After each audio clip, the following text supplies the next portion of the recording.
Generation உள்ள பசங்களுக்கு வேஷ்டியை கட்ட தெரியாது, ஒட்ட தான் தெரியும். இது நம்ம என்ன சொல்லுவோம் அப்படின்னா வெல்க்ரோ அப்படின்னு சொல்லுவோம். இதோட ஒரிஜினல் நேம் என்ன அப்படின்னா ஹூக் அண்ட் லூப்ஸ், அதாவது நம்ம ஒரு விஷயத்தை ஃபாஸ்ட்டாக செய்கிறதுக்கு பயன்படுத்துறது.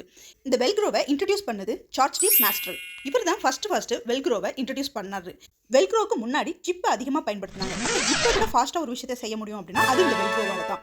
இந்த வெல்க்ரோவை நிறைய விஷயங்களுக்கு நம்ம பயன்படுத்துகிறோம். பிபி செக் பண்ணுறதுக்கு அதுதான் பயன்படுத்துறாங்க. அது மட்டும் இல்லாமல் ஷூக்கு இப்படி நிறைய விஷயங்களை ஈஸியாக செய்கிறதுக்கு எல்லாத்துக்குமே நம்ம இந்த வெல்க்ரோ யூஸ் பண்ணுறோம். ஸ்போர்ட்ஸ் ஈவெண்ட் அந்த மாதிரி இதில் எடுத்தோம்னா வெல்க்ரோ அதிகமாக இருக்கும். சரி, இப்போ நம்மளுக்கும் இதுக்கும் என்ன சம்மந்தம் அப்படின்னு சொல்லி நம்ம பார்க்கலாம். வெல்வெட் அண்ட் குரோக்கெட் இந்த ரெண்டையும் கம்பைன் பண்ணி தான் நம்ம வெல்க்ரோ சொல்லி நம்ம சொல்றோம். நெக்ஸ்ட் வெல்க்ரோ தோத்தி வேஷ்டில வெல்க்ரோவா ஒட்டிக்கோ கட்டிக்கோ ஒன்னு கிரிப்பா பிடிக்கிற மாதிரி ஒன்று இருக்கும், அது பேரு குரோக்கெட். ஸோ இந்த ரெண்டையும் ஜாயின் பண்ணும்போது அதை வெல்க்ரோ அப்படின்னு சொல்லி நம்ம சொல்றோம். இந்த வெல்க்ரோவை 1940லேயே கண்டுபிடிச்சிட்டாங்க. வெல்க்ரோங்கிறது பிராண்டோட நேம். நிறைய விஷயங்கள்ல ட்ரேட்மார்க்காகவே ஆயிருக்கும். இதே மாதிரி ட்ரேட்மார்க்கு வேற எந்த பிராண்ட்ல எல்லாம் இருக்கு அப்படிங்கிறத என்னுடைய கமெண்ட் பாக்ஸில் சொல்லுங்க. இந்த வீடியோ யூஸ்ஃபுல்லாக இருந்தால் ஒரு லைக் பட்டனை தட்டி விட்டுருங்க. இன்னும் நிறைய இன்ஃபர்மேஷனுக்கு சப்ஸ்கிரைப் பண்ணிட்டு கண்டினியூ பண்ணுங்க. தேங்க்யூ ஃபார் வாட்சிங்.